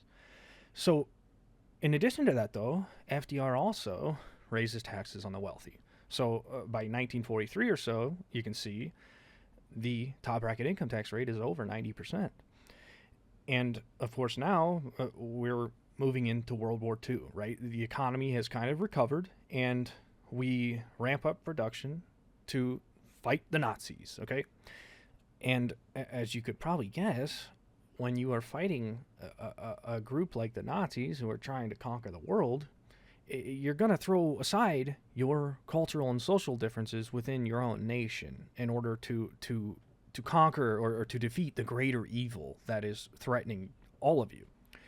And it's also important to realize here that there was so much support for FDR and his policies that we elected him 4 times in a row. It wasn't until after we elected FDR 4 times where we decided to put a term limit on the presidential office. So FDR leaves office in 1945, and we elect Truman. And of course, Truman drops bombs on Hiroshima and Nagasaki. But in addition to that, after World War II ends, we of course have the beginning of the Cold War, okay? Just a couple years later, around 1947. And the start of the Cold War is kind of the revival of the Red Scare, okay? It's the second Red Scare. And this is the revival of the capitalism versus communism debate. And what this debate does is it rekindles the divide between the United States and the Soviet Union, okay? Despite the fact that the United States and the Soviet Union just got done defeating Nazi Germany together, right? The Soviet Union was part of the Allied forces after all. And in truth, the Soviet Union made a huge sacrifice in that process. But again, despite that sacrifice, despite the fact that we were allied, we revived the Red Scare, and this time the Red Scare is fueled by nuclear weapons. And this ultimately leads to the Cuban Missile Crisis in 1962, right? In addition to the disaster that was the Bay of Pigs invasion. But the important thing to recognize here is that the Cold War served as more of this capitalism versus communism fuel. So that capitalism versus communism debate is rekindled at the start of the Cold War, and that results in the Taft-Hartley Act in 1947, which restricts the power of the labor unions. So many of the powers that unions gained in FDR's first and second New Deal are just undone, okay? Now, this isn't Truman's fault, okay? Truman actually vetoed the Taft-Hartley Act, and it was enacted over his veto. But this isn't about picking on a particular president anyway, okay? It's not even about picking on a particular Congress that happens to be in office at any given time. Again, the overall pattern here is that the degree of sociological unity or division is what determines how well our elected politicians represent us. And it is also what determines how well we organize in the workplace. And this capitalism versus communism debate is like the biggest source of sociological division there is. So, as we move on, a quick side note, in 1955, the Vietnam War starts. And this isn't super relevant to the United States yet because we didn't get involved until 1965, but just keep it in the back of your mind. So the next major event, though, is, of course, the JFK assassination in 1963. And this assassination was terrible for the morale of the country. And Of course, there was a ton of suspicion around the official narrative of JFK's assassination, which is ultimately why we have a thousand different documentaries today that speculate alternative theories. So, again, this drop in morale further divides American citizens, or at the very least, we become more apathetic and unwilling to organize in the workplace or at the ballot box. So, that apathy ultimately leads to this decay in union density, and that apathy is also reflected in our politicians. So, right after the JFK assassination, we passed the Civil Rights Act of 1964. And the Civil Rights Act, or the Civil Rights Movement, was very similar to the 19th Amendment, to the women's suffrage movement, right? It was several decades in the making. So there was a lot of debate over these civil rights issues throughout the 50s, right? And, of course, the Civil Rights Act finally addresses Jim Crow, okay? It's been 100 years since the Civil War, and we finally just now address the racial inequality in the country from a legislative standpoint, from a policy standpoint. And, again, this creates social division because there is kind of still this racial tension there. There's still real racism, okay? And, of course, that racism culminates into civil rights assassinations, like Malcolm X in 1965 and, of course, Martin Luther King Jr. in 1968. And, obviously, those assassinations are going to feed into that racial division and, by extension, diminish the organization in the workplace and at the ballot box. Again, that racism is real. However, we also need to realize that it is not fair to punish non-racist white people for the crimes of their ancestors. In other words, if we're going to swing the racism pendulum away from black people, we don't want to swing it and hurt a bunch of white people with it. We want to ease it back to the center. And what that means is that we can't use race-based affirmative action policies to do that. We need to use class-based affirmative action policies. And, of course, if those class-based affirmative action policies, or reparations if you want to call them, do help black people disproportionately compared to white people, then that's perfectly fine. That is actually what you expect given the wealth disparity between black families and white families. But again, that's not a racist policy. That is a class-based policy. But if we write policy that benefits black people disproportionately based on skin color, then we've just provided more fuel for the racial division, and by extension, we're not getting anywhere. So, in addition to the civil rights movement in the 50s and 60s, there was also this debate between modernism and postmodernism. So, the modernists that came out kind of victorious in the 1920s by defeating the traditionalists have now butted up against the postmodernists in the 1950s and 1960s. And it's important to realize here that the debate in the 1920s between traditionalism and modernism was largely defined by the debate over women's suffrage. However, the debate between modernism and postmodernism is not really defined by the civil rights movement in the same way that the debate between traditionalism and modernism was defined by women's rights.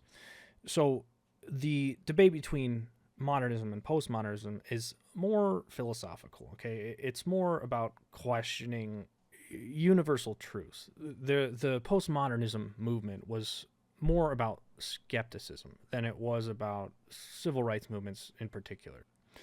But still, what's important to realize is that this modernism versus postmodernism debate still provides a source of division among working class citizens or citizens in general.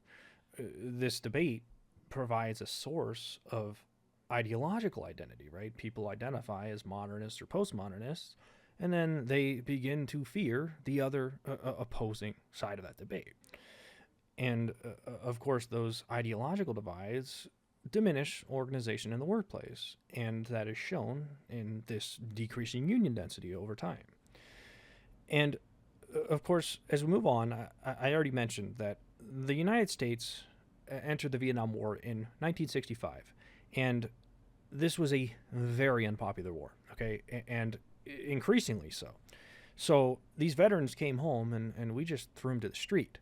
And sadly, that is why almost 100,000 Vietnam-era veterans have committed suicide since then, okay? And that's up through about 2019, I got those statistics from. So we send these veterans to war, or the politicians do, and they come back, we don't take care of them, and they kill themselves for decades because the United States was divided, and we elected politicians who didn't care about us, okay?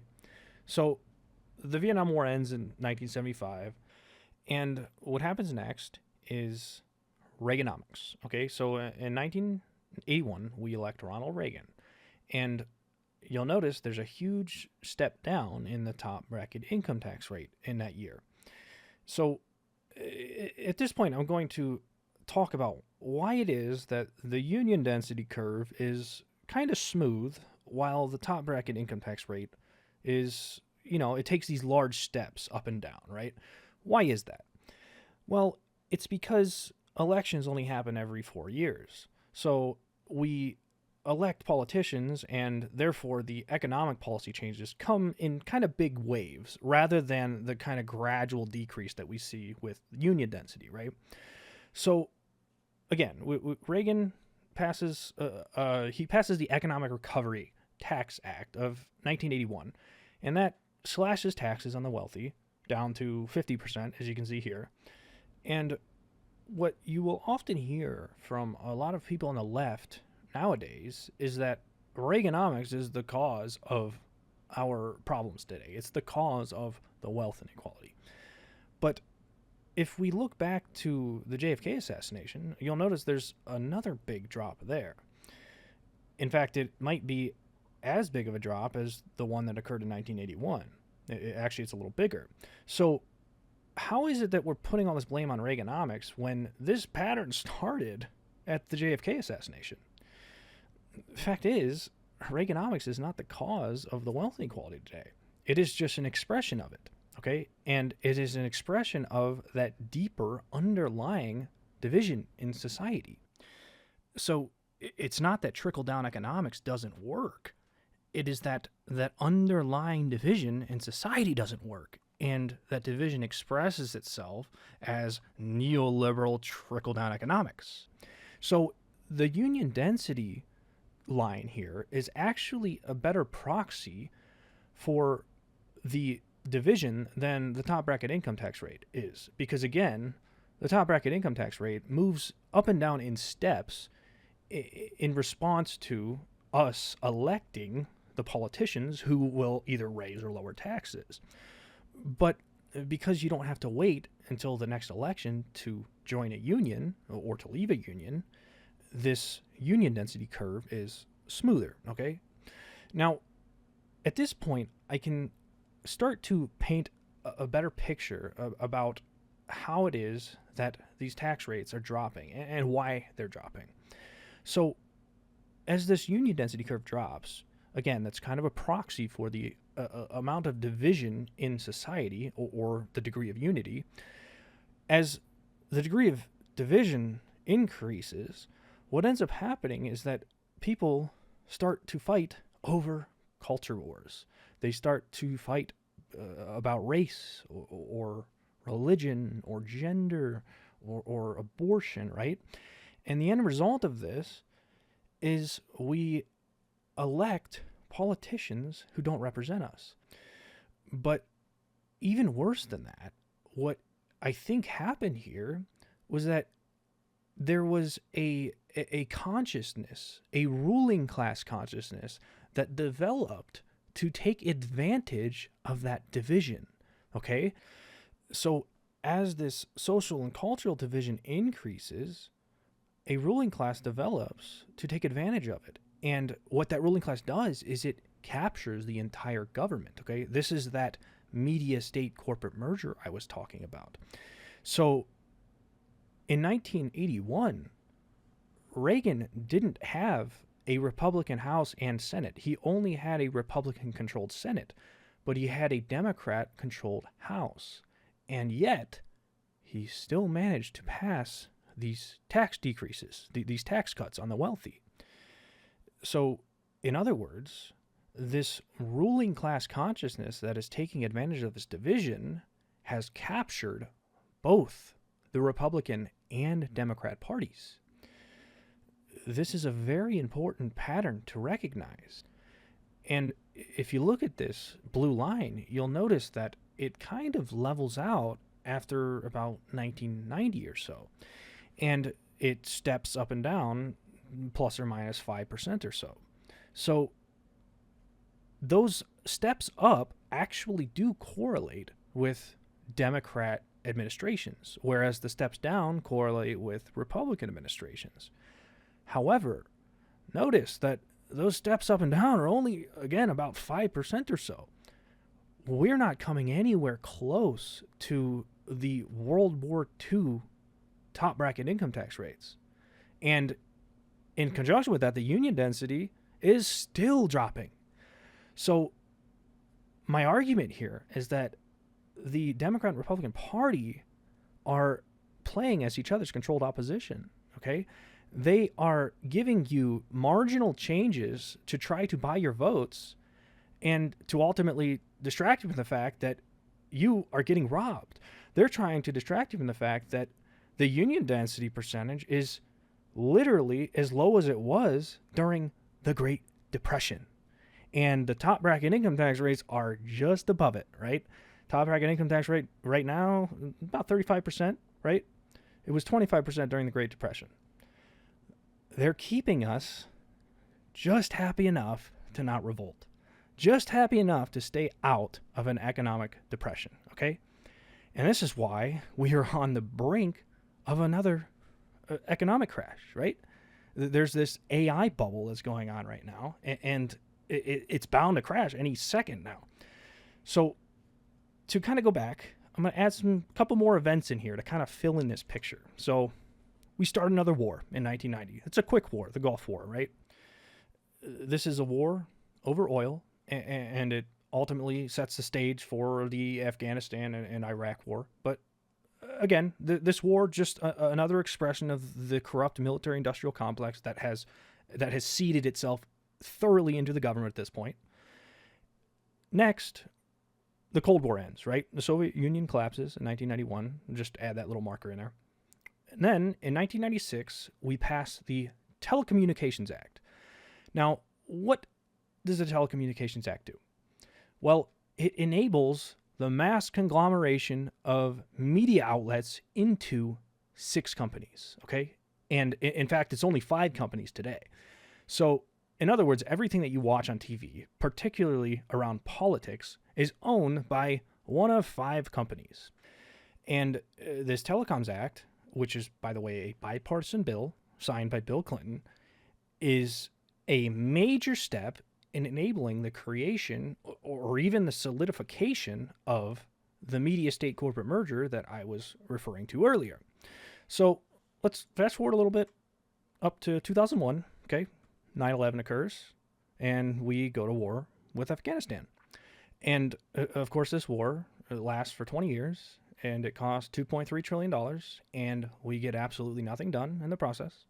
So it's probably just a war for oil, but maybe it's also a war to fund the military-industrial complex with your tax dollars. But who cares, right? Let's just ignore that as these brainwashed Americans that we are. So let's fast forward now to 2003, and the Iraq War starts. Same deal, okay? Iraq War lasts through 2011, and we kill 100,000 civilians, which is actually a lot worse than the Afghanistan War. And again, nothing to show for it except profits for the military-industrial complex, profits for perhaps the oil industry. And, of course, they also never found weapons of mass destruction, if you remember that little lie they told us to get into the Iraq War in the first place. So there's one more point I want to highlight on this timeline. And that's gay marriage. Okay, so in 2015, the Obama administration passed gay marriage. This is a good thing, right? But what I want you to realize here is that the Democrat Party is still only changing the top bracket income tax rates at the margins. And the Democrat Party is also at war since, 1965, right? With Vietnam. So we've lost like every war since Vietnam, with the exception of the Gulf War, which was kind of just a precursor to the Afghanistan and Iraq War. But we lose all these wars, and what does the Democrat Party do? Well, they throw you a bone, and they legalize gay marriage. That's what they've done, okay? They are holding these culture wars over your head so that you vote for them, but they are doing nothing for the working class. Meanwhile, the wars continue. The military-industrial complex continues to steal your tax dollars. They continue to propagate division, and the union density continues to decrease. So, can you see the picture I'm trying to paint here? We have to unite. We have to set aside our differences, our cultural differences, our political differences, our economic, ideological differences. And until we do that, we're going to continue to be shafted by our corrupt government. Okay? You have to stop voting for Democrats and Republicans.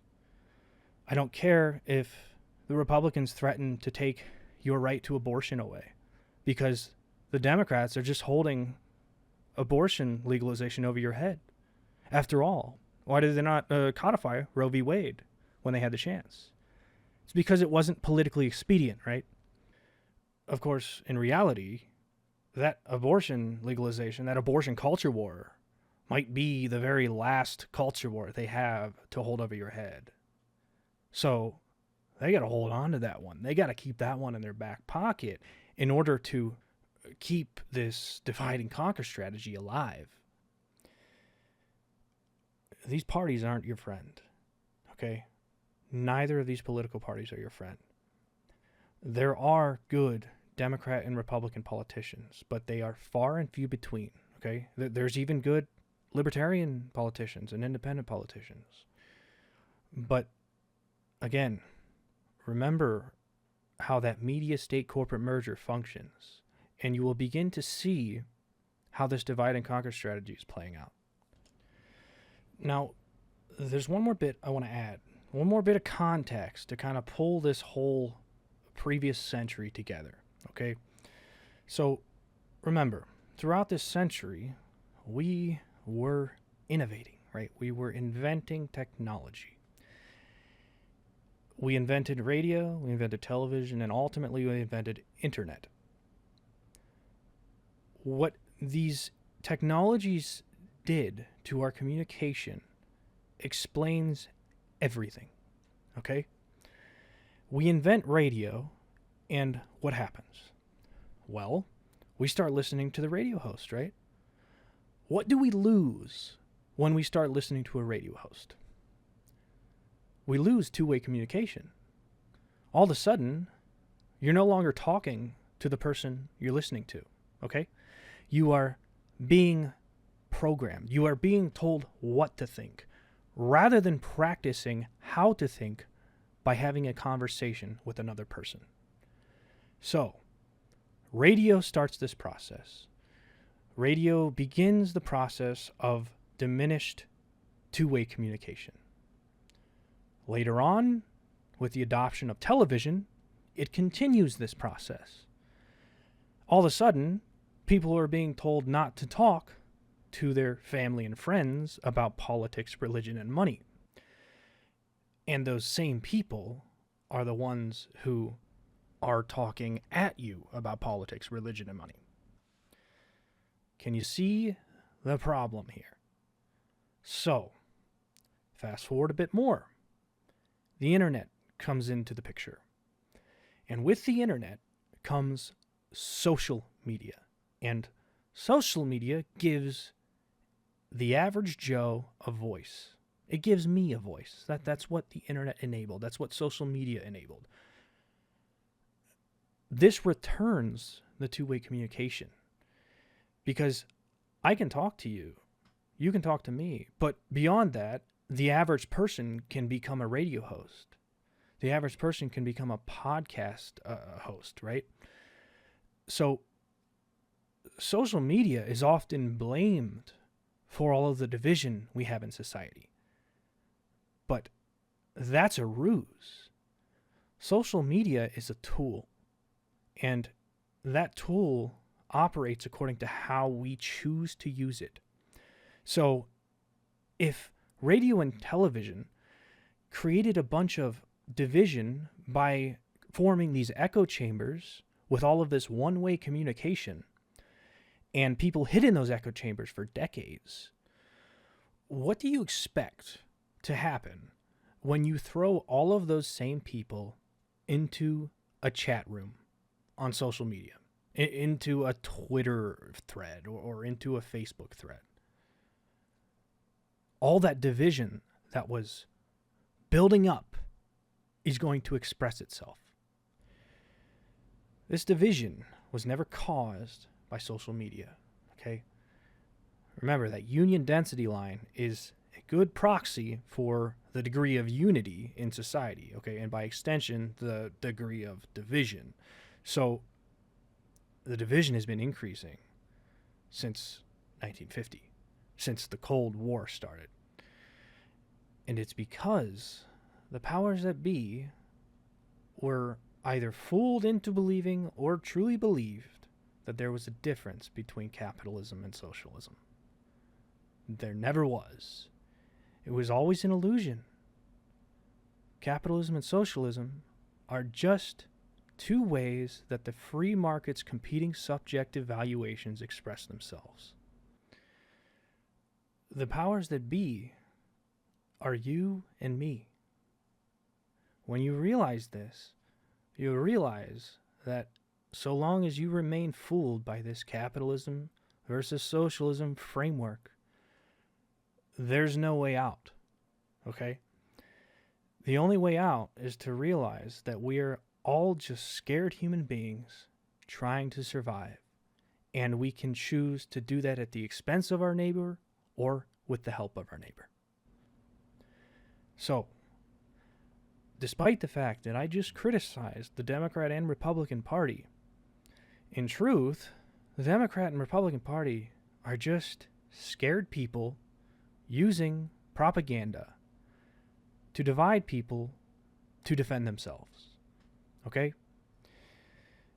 The illusion that we've fallen for over the past century is a growing pain of technology. It's time to move past it, okay? It's time to start using these tools to unite people. It's time to start talking about the nuance between the ends of the spectrums, okay?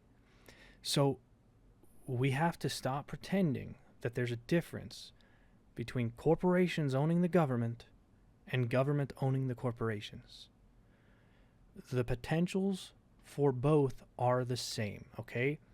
Either government and the corporations effectively serve the interests of the masses, or they effectively serve the interests of the few, okay? The medium by which those interests are delivered does not matter. The only metric that actually changes is the percent of the population whose interests are being served. If capitalists are allowed to use government to define, validate, and defend their subjective allocation of value, then socialists are allowed to use government to redefine, validate, and defend their subjective allocation of value. It was never capitalism versus socialism. It was capitalism and socialism for the few versus capitalism and socialism for the many. That's it. Late-stage capitalism is a misnomer for sociological division. The goal isn't to destroy the current ruling class. The goal is to expand the ruling class to include everyone. You can't destroy the people with all the money and power, or they'll leverage it to destroy you. And that's the battle humanity has been fighting for millennia. Through various religious disputes, cultural disputes, national disputes, you name it. The stability of an economy is dependent on a simple 3-step process, okay? The first step is to harvest natural resources. The second step is to turn those natural resources into necessities. And the final step is to then distribute those necessities where they're needed, when they're needed there. We have mastered those first 2 steps. Our cumulative technology, spanning thousands of years back, from the invention of the wheel all the way to the microchip today, has enabled a capacity for abundance that humanity has never seen before. In the past, we did not have that capacity for abundance. So the competition over necessities was not only warranted, but necessary. That is no longer the case. We have to leave behind these scarcity mindsets that drive economic competition and ultimately fuel the wars that we've been fighting for millennia. Embrace the abundance, okay? Read the room. There is so much stuff. There is so much. And it would be a shame, it would be disrespectful to our ancestors to squander it. So I'm going to end with a couple quotes that I think are pretty good at summarizing this video.